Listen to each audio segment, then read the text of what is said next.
मतलब जी सरकार बन चुकी है, लगातार हर एक प्लेटफॉर्म पे आपकी बातचीत हो रही है। कैसे देखते हैं इस बातचीत को? लगता है कोई निष्कर्ष निकलेगा, कोई शुरुआत आने वाले समय में मिलेगी? सबसे पहले तो आपके चैनल का बहुत बहुत धन्यवाद। हम तो यही चाहते हैं कि इसका निष्कर्ष निकले और डेली बेजर को जल्द से जल्द इंसाफ मिले। उम्मीद भी है क्योंकि चुनी हुई सरकार है, जम्मू कश्मीर के लोगों की बनाई हुई सरकार है। तो यही उम्मीद करेंगे। और सबसे बड़ा फैक्टर ये है कि 2014 में जब उमर अब्दुल्ला जी की सरकार थी तो इन्होंने ही एक कैबिनेट सब कमेटी का गठन किया था और कैबिनेट सब कमेटी ने 24 अक्टूबर 2014 को एक कैबिनेट सब कमेटी की रिपोर्ट जो है वो सबमिट की थी सेक्टर के अंदर, जिसमें डेली वेजर को रेगुलाइज करने का फेज मैनर में रेगुलाइज करने की बात की गई थी। लेकिन उस वक्त जब कैबिनेट होनी थी, कश्मीर के अंदर फ्लड आ गया जिस वजह से कैबिनेट नहीं हो पाई।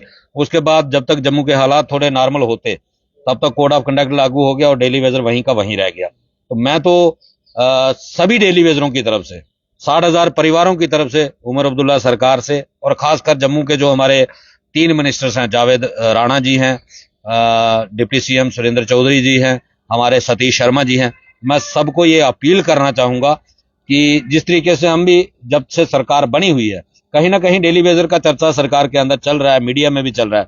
हम तो यही कहेंगे कि बहुत हो गया, पिछले 30 सालों से डेली वेजर जो है वो शोषण का शिकार होता आ रहा है और इस बार भगवान ने शायद फिर एक मौका उमर सरकार को दिया है, तो उनको जल्द से जल्द डेली वेजर के हित में फैसला लेना चाहिए। SRO 64 का इंप्लीमेंट करके डेली वेजरों को राहत देनी चाहिए और मुझे लगता है कि इससे बड़ी अचीवमेंट और कोई जो है वो उमर अब्दुल्ला सरकार के लिए ना पहले भविष्य पास्ट में हुई होगी और ना ही फ्यूचर में होगी, क्योंकि ये 60,000 परिवारों से जुड़ा हुआ मुद्दा है जिससे कम से कम भी 5 लाख लोगों को फायदा मिलेगा और हमारा जो यूथ है, जो नई जनरेशन है, वो भी पढ़ लिख के हमारे देश के हित में जो है वो कंट्रीब्यूट कर पाएगी। अदरवाइज आज डेली बेसिस के बच्चे जो हैं वो पढ़ भी नहीं पा रहे हैं, अच्छी एजुकेशन नहीं हासिल कर पा रहे हैं। तो मैं उमर सरकार से फिर एक बार ये अपील करना चाहूंगा कि इस मुद्दे पे सियासत छोड़ के जल्द से जल्द डेली वेजर को इंसाफ दिया जाए। आपको लगता नहीं है कि सरकार जो है उसके पास वो पावर नहीं है, लेकिन ये बयान दे रही है? At the and LG Manoj Sinha के ही पाले में गेंद रहेगी। एट दी एंड उन्होंने ही सिग्नेचर करने हैं तो आपको रेगुलेशन पॉलिसी मिल सकती है। तो स्टेटहुड की डिमांड कर रही है सरकार, कर रही है, वो कह रही है कि स्टेटहुड मिले, उसके बाद हमारे पास पावर्स हैं, हम वो तमाम काम करें। तो कैसे देखते हैं आप इसमें? एक लंबा समय और लग सकता है इस चीज को लेकर?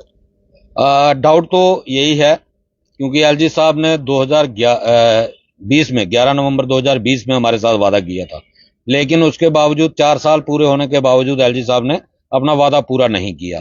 तो डाउट है कहीं ना कहीं कि हो सकता है कि डेली वेजर फिर एक बार सियासत का शिकार ना हो जाए।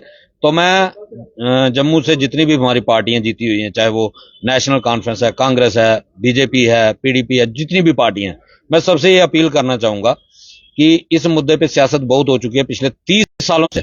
अब इस पे सियासत छोड़ है कि अगर जम्मू से भारतीय जनता पार्टी इस मुद्दे को सपोर्ट करती है, खुल के अगर डेली वेजर के मुद्दे को सपोर्ट करती है, तो फिर एलजी साहब इस पे रोक नहीं लगाएंगे। और मैं एलजी साहब से भी रिक्वेस्ट करूंगा कि आप भी जब जम्मू में आए थे तो आप विकास पुरुष की छवि लेके आए थे। आज कहीं ना कहीं उस छवि के ऊपर एक बहुत बड़ा दाग जो है खुद आपने ही लगा लिया है। आपने खुद चरारे शरीफ कश्मीर में कहा था कि मैं जो वादा करता हूं वो पूरा करता हूं, लेकिन आपने डेली वेजर के मुद्दे पे 2 बार वादा किया और दोनों बार वो वादा झूठा साबित हुआ। कल आपको जम्मू कश्मीर से वापस जाना है, तो वो छवि जो आप लेके आए थे, मैं तो यही कहूंगा कि डेली वेजर के साथ इंसाफ करें और वो छवि जो आप लेके आए थे उसको बेदाग वापस लेके जाएं। ये मेरी अपील उनसे भी रहेगी।